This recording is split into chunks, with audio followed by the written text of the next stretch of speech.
وہ پرانے اسلامی بھائی ہیں جن کو بیان ان کا میں بڑا پسند کرتا تھا. اس وقت میں نے بیان نہیں کرنا شروع کیا تھا, میں ہلکا سا درس دیتا ہوتا تھا. ان کی زلفوں کو آئیڈیل بناتے تھے, ان کی زلفیں بڑی پیاری یہ رکھتے تھے, ان کا امامہ باندھنے کا سٹائل بڑا پیارا تھا. اب ہم نئے نئے ماحول میں آئے, مجھے امامہ نہیں باندھنا آتا تھا, تو ان کو دیکھنا نا مسجد میں نے اپنا امامہ کھول دینا. میں نے کہا نا امامہ باندھے میرا. اچھا انہوں نے شاہ صاحب امامہ باندھ دینا. اب نیا نیا میں آیا تھا ابھی, تو جب تھوڑا سا پختہ ہو گیا نا تو پھر میں نے کہا نا امامہ شریف باندھ دے, کھول کے ان کو دیکھ کے امامہ کھول دیتا تھا, یار ان سے بندوانا ہے. تو پھر جب تھوڑا سا پرانا ہو گیا نا کہتے خود ہی باندھے امامہ, خود ہی باندھے.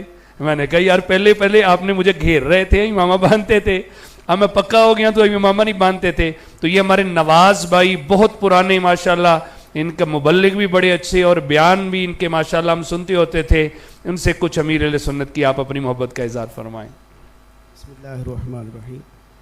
جی استاد صاحب, میں 1991-92 میں امیر اہل سنت کا بیعت ہوا ماشاءاللہ. تو جس طرح یہ اقبال بھی فرما رہے تھے, تو پہلے خط کے ذریعے بیعت ہوا تھا جی, امیر اہل سنت کی زیارت نہیں کی تھی. اللہ.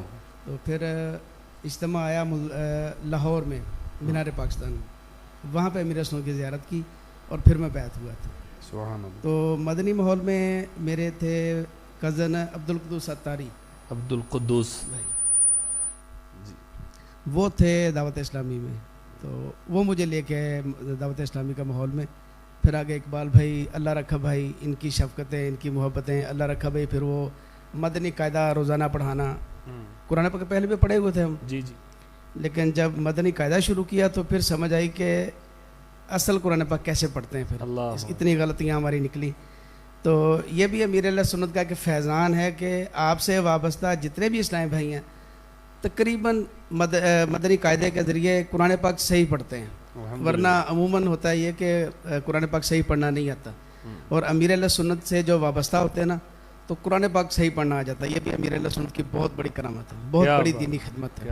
جی, کوئی خاص امیر اہل سنت کی ذات میں آپ نے چیزیں تو مرید کے لیے ساری خاص ہیں, کوئی آپ کی شخصیت میں جو اللہ نے ایسے مطلب بہت سے ایسی خصلتیں رکھی ہیں, کوئی ایسی کوئی چیز آپ مطلب امیر اہل سنت کی ذات کے حوالے سے؟ اصل میں علماء کرام, مشائخ کرام کی زیارتیں تو کرتے رہتے تھے. تو جب فیضان سنت پڑھی ہے نا, تو فیضان سنت میں تقریض لکھی تھی, مفتی صاحب تھے کو, انہوں نے امیر اہل سنت کے معاملہ سارے لکھے تھے. دینی خدمت مفتی اشفاق صاحب تو نہیں خانے والے, مفتی نیاز احمد صاحب, مفتی اشفاق صاحب تو اجتماع بیانات ہوتے تھے ان کے. جی جی.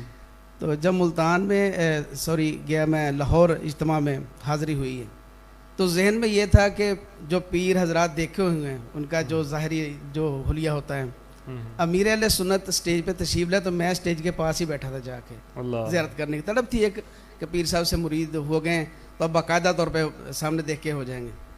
امیر اہل سنت اسٹیج پہ تشریف لائے اور آ کے صوفے پہ تشریف فرما ہوئے, تو میں نے کسی سے پوچھا یہ کون ہے؟